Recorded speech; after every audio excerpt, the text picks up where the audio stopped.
Amazing. Thank you so much, team, for what you've shared. You started off, really just re-emphasizing on the issue of trust, which I think is so critical, and we cannot, we cannot belabor it, we can't overtalk it.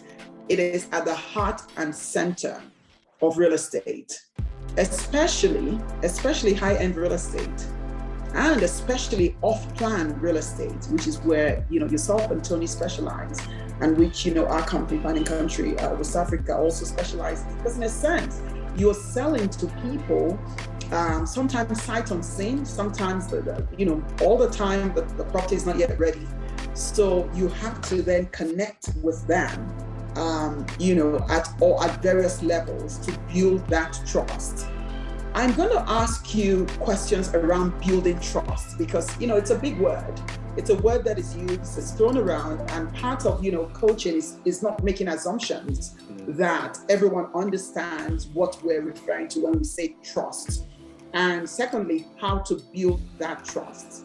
There's a word in professional circles, trusted advisor, right? It's one thing to build trust, it's another thing to also then become a trusted advisor. So we're going to come back to that, and yourself and Tony will contribute to expanding that concept of trust. But I just wanted to reemphasize it. You said, if people can't trust you, you have no business, essentially, paraphrasing what you were re-emphasizing. So I want us to talk about trust, and I want us to talk about psychology, right? So I'm coming right back to you. How do you build trust? My passion for real estate has always been in providing the best service to my clients, who become friends, and my friends who become clients. Now, I know it's a bit of a cliched remark, but it's true, because as long as you are looking after them and you care about them, remember, this is your business as well. You are surviving on trust. You are surviving on their desire to trust you with their money, with their thoughts. And I found out that the main way of showing that passion is by your attitude. Now, your attitude is everything. And it's a cliched remark, again, it's what the gurus say. But if you go in there and you are positive and you are happy to answer any questions and you have all the answers, well, I say you won't have all the answers, but if you know about your product, as you say, you know about the area, you know that there's going to be a sewage plant which is going to be built next door to that property, it's incumbent upon you to inform them of that fact before they purchase anything, because they won't like you afterwards. I think you wake up in the morning and you have two choices. You can either be miserable, tired, fed up, or you can start with your passion, doing what you want to do, and it will override everything. If you have a client who has a problem, who, as you say, if a building collapses or it catches fire or something like that, normally that would have been their third, that would have been one of the houses that the properties that they'd looked at. You can always go back and say, well, I tell you what, it's not for you, obviously, so therefore we've got to find something else that's going to be suitable for you. You trusted me before, trust me again. This is an act of God. There's nothing we could have done about it, but it means that we have to now move forward, and with a positive attitude. Everyone's got to have it. Otherwise, what are you going to do? You can't sell something that you're not enamored with yourself. You've got to like the property as well, and you've got to tell them warts and all, so that they can make an informed decision. Excellent. Thank you so much for sharing that. The positive. Pessimism comes cheap, comes easy for many.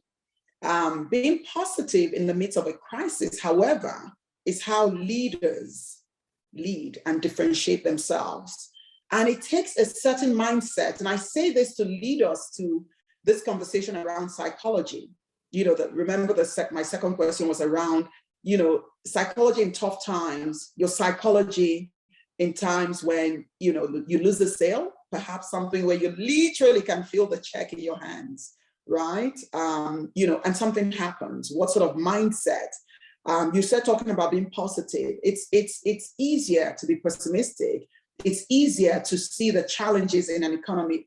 How are you able to deal with transactions that fail or that take very long periods to complete? And this is the business that you're in, and you want to see the quick wins. What sort of mindset manages themselves through this long lead periods, especially when you're talking about obviously high-end properties? How do you navigate? Well, it's called Trustpilot. You've probably heard of it. Now, when people refer you, or when you get a letter back from a satisfied customer client, that is something that is like gold dust, because with that information, it's going to inform other potential customers, clients, that you are the person to go to, because you've seen through all the problems that they've had. And I think we're down to recommendations. We're down to the same situation again. And that is what we have to have in order to get through the sticky patch. Because if you don't have that experience, which is another thing, then it can knock you sideways, no doubt about it. But if you've been through those, and I'm sure you've been through many experiences yourself, Udo, and a lot of your clients here and your agents will know that it builds character by having these kind of things happen to you. And I don't think you can be a good real estate agent until it has happened to you a couple of times. You've had the knocks. Otherwise, you think it's too easy. You become arrogant and overconfident, and then that puts people off. That's for sure. If that answers your question. A little bit more about the psychology anyway. Yes, absolutely. Character, whether it's in real estate or in life, what you're really saying is, when we have the hard knocks in life, how do we embrace those difficulties, those challenges or adverse situations? And that's really when whether what you're made of on the inside. That's what I hear you say. And certainly, if we haven't had some no's or some failed transactions, then we can definitely get arrogant. And that's not, the trait of a champion. So thanks for that. Tim, you have a case study to share with us, or a lesson. Please go ahead. Yes. I think the most important lesson that I've learned is, as you rightly say, the customer sometimes doesn't even know what his needs are. You sometimes have to let him know what his needs are. My experience in the Bahamas, and I'm very grateful that I spent all those years over there, because it's a delightful place, and you have the sun, the sea, you have boats, you have sand, just everything that you could want in a paradise.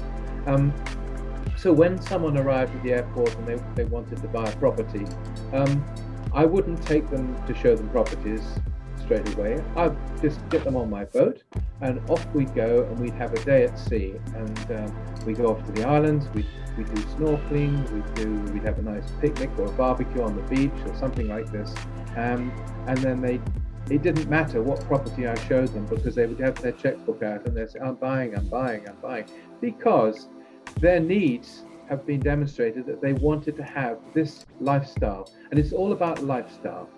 People don't, they don't live for, to live in a 2-up, 2-down house. They have to buy that because that's all they can afford, or it's near their work, or they're obliged to do that because they have kids and whatever it might be.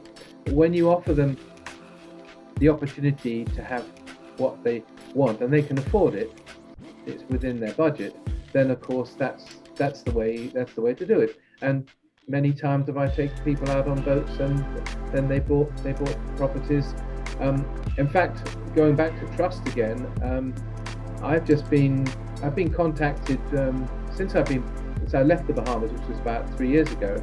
I've been back earlier on this year. I was there for 3 months because I was called back by two of my original friends who are developers who've got large tracts of land, one out in Long Island, which is right in the south of the island chain. He's got over 500 acres there, and he wants to develop. He's looking for investors to come in with him and develop hotel, marina, golf course, the whole sort of thing. We met up, and we're ongoing at the moment trying to raise finance for him, get people interested. But that was after, let me say, 12 years since I first met him, and we've still stayed in touch, and he still reckons that I'm the guy to help him put it back together again.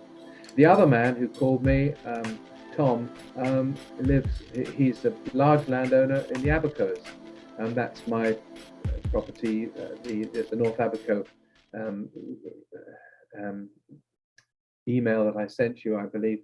That's a development up there where he's got over 750 acres, and it's anything from property up in the sort of 200-foot elevation, which is quite high for the Bahamas, down to lovely golden sandy beaches, beautiful snorkeling and fishing, and it's right in the near to the ocean there in the Atlantic. So you can do boating, you can do the whole thing. And he contacted me after about 10 years and said, I see you're available to work. And that was back in England. He said, would you like to come back and come and sell my properties for me in Abacos? So I said, well, sure, why not? But I didn't go back on the basis of an agent to go back. I went back on the basis as a partner, if you like, or someone who was going to be providing a service for a fee.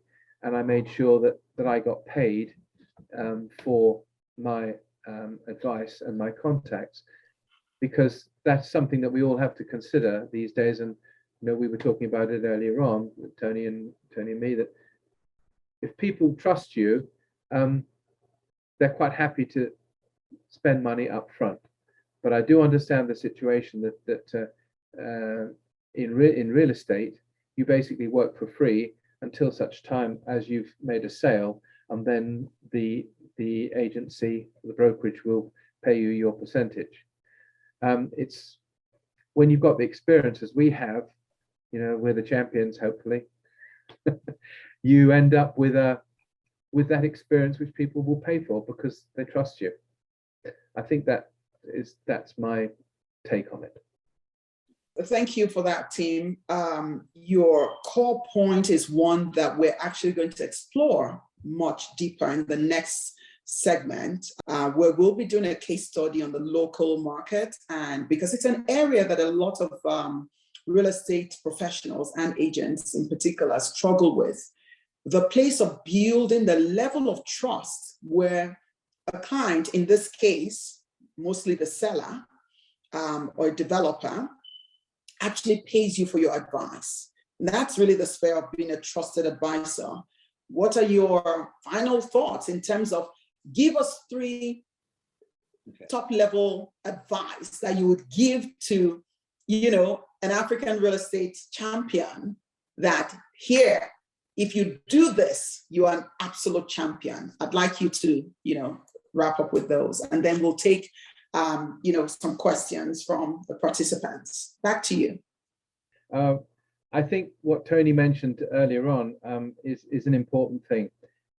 When a potential client will come to you, one of the first questions, I think, if he's smart, it's not just a question of asking you whether you can sell his property, but he'll want to know what your success rate is, your success rate as a company. I mean, if you end up selling 75% of your listings within 4 to 6 months, for example, with an average of 90% of their listed value, then you're not doing too badly. If you're doing 82%, as Tony was doing, then you are a champion.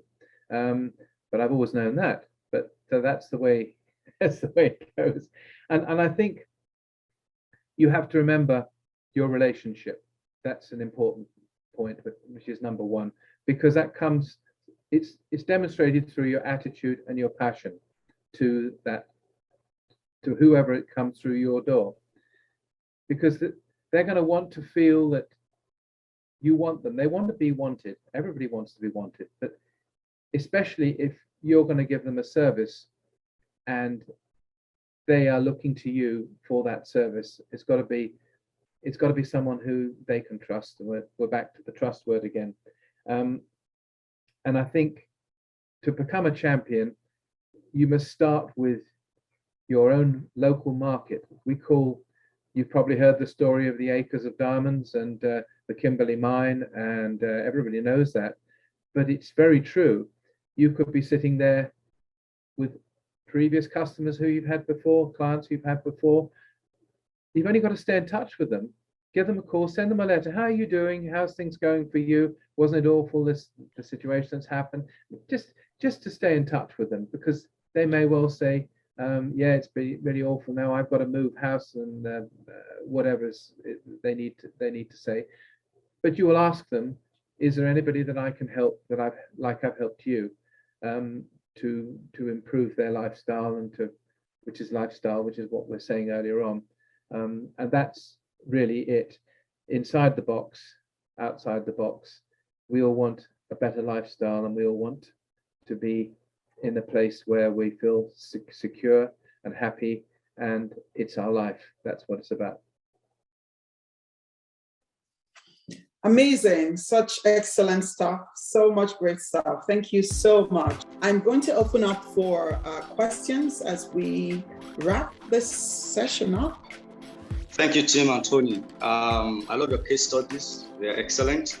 All right, so my question is this, especially for high-end properties, how do you, I know you said some things around there, but how do you carefully and effectively do your customer selection, especially for high-end properties, customer selection, and then moving from there to retention, So how do you effectively do that? Thank you very much for the question and for your kind comments for us oldies. Yeah. I think what we're talking about, when you talk about a customer, obviously you're talking about a potential buyer, because we look at clients as those who pay our commission and with whom we have a contract. When the buyer comes into your office as a customer, you need to qualify him. I mean, these are very important. It's a very important point, because you can be wasting your time. We used to call them, in the Bahamas, we used to call them tourists. And I mean, if a tourist came in and they weren't serious, then you could pretty much know that they just wanted to go out on the boat and have a good time and say that they got lots of money to spend. But in fact, it wasn't true. Maybe I should have got Tony's friend there to come along and ask, find out whether they were real or not. But you do find out very quickly by asking the right questions, as we were saying earlier on. I mean, you can. Your question is, what are you? Where do you want to live? Why are you? What is your time scale? What is your budget? These are all just pretty simple questions. And if they and a bit, then you know that maybe they're not quite so serious as they would be. But you can always, don't discard them, because you never know, they might win the lottery, and in which case they'll come back and buy something from you. I think we've gotten excellent value from this power duo, and I want to say on behalf of everyone, thank you so much. And those of you who asked questions, thank you for enriching this conversation. I'm going to just give Tim and Tony just an opportunity to say goodbye. Final words. Goodbye. I guess we want to go to lunch, so yes, thank you again. I'm sorry about the slow start from my point of view. I think it was a glitch. There you are. But thank you all, and have a great day, and speak to you soon at